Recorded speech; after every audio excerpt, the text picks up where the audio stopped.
Bismillahirrahmanirrahim. Assalamualaikum warahmatullahi wabarakatuh. Saya Mutiara Raja Khairunisa, nomor urut 25, ingin mempresentasikan jawaban dari soal ujian akhir semester ganjil, komunikasi bisnis Islam. Nah, disimak ya videonya. Masuk soal yang pertama, yaitu apa yang perlu diperhatikan dengan sangat penting pada saat Anda melakukan komunikasi tentang produk Anda pada sebuah caption atau tulisan yang Anda masukkan pada sosial media usaha Anda. Kemudian, jelaskan detail dan alasannya apa. Dan yang terakhir adalah, apakah hal tersebut sesuai dengan prinsip komunikasi bisnis Islam? Itu hal yang diperhatikan dalam menulis caption atau tulisan. Nah, di sini saya menjelaskan ada 6 poin yang menurut saya, hal tersebut adalah hal yang saya perhatikan pada menuliskan caption di usaha saya untuk memposting suatu postingan. Yang pertama itu memahami audiens kita. Jadi, sebelum kita menyampaikan pesannya, kita harus tahu audiens kita itu seperti apa.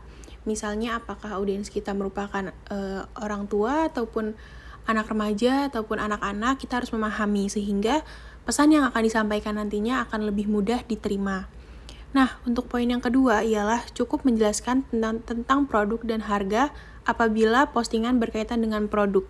Jadi dalam konten yang saya sajikan di usaha saya, biasanya saya menyajikan dua konten. Yang pertama ada terkait konten produk dan satu lagi adalah konten sosial media untuk audiens. Nah, jika saya menjelaskan terkait konten produk, maka saya harus mencantumkan tentang produk tersebut dan juga harga yang penting, tetapi dengan bahasa yang singkat, padat, namun juga jelas. Jadi tidak terlalu banyak tulisan. Nah, sehingga audiens itu lebih mudah untuk memahami pesan yang disampaikan. Bisa juga disampaikan dalam berupa cerita ataupun storytelling, sehingga kita mampu membawa audiens kepada cerita tersebut.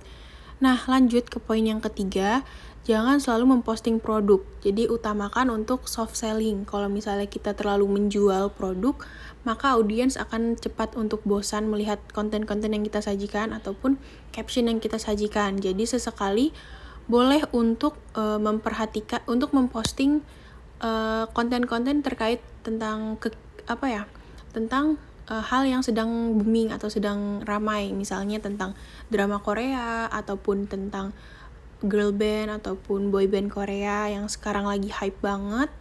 Nah, bisa tuh dijadikan acuan agar audiens tuh lebih mengenal usaha kita, tapi bukan hanya dari sisi produknya, namun juga sisi dari brandingnya.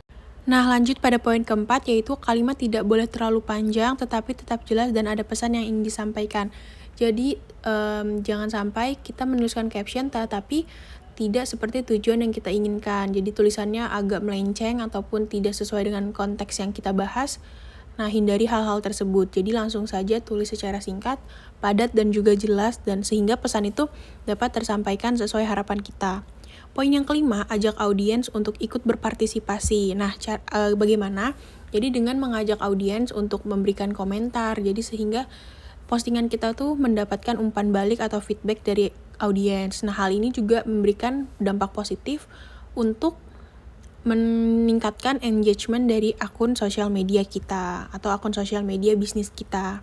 Nah, poin yang terakhir yaitu 6, gunakan bahasa sehari-hari sehingga tuh kita bisa lebih keep in touch sama audiens kita, karena kalau misalnya berbicara dengan teman sendiri, rasanya itu lebih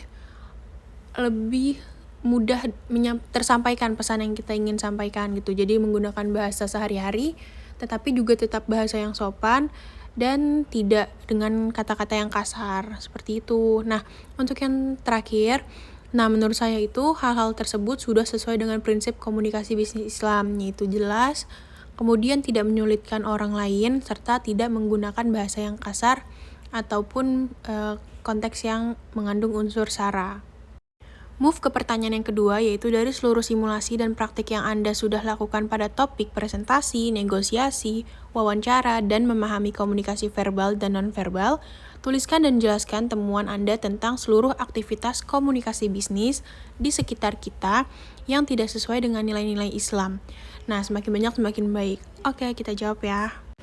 Nah, aktivitas komunikasi bisnis yang tidak sesuai dengan prinsip Islam menurut saya yang pertama, dalam melakukan presentasi. Nah, beberapa yang tidak sesuai dengan prinsip Islam yang pernah saya lihat langsung adalah penjelasan terkait proyek bisnis yang terlalu berlebih-lebihkan pada saat presentasi.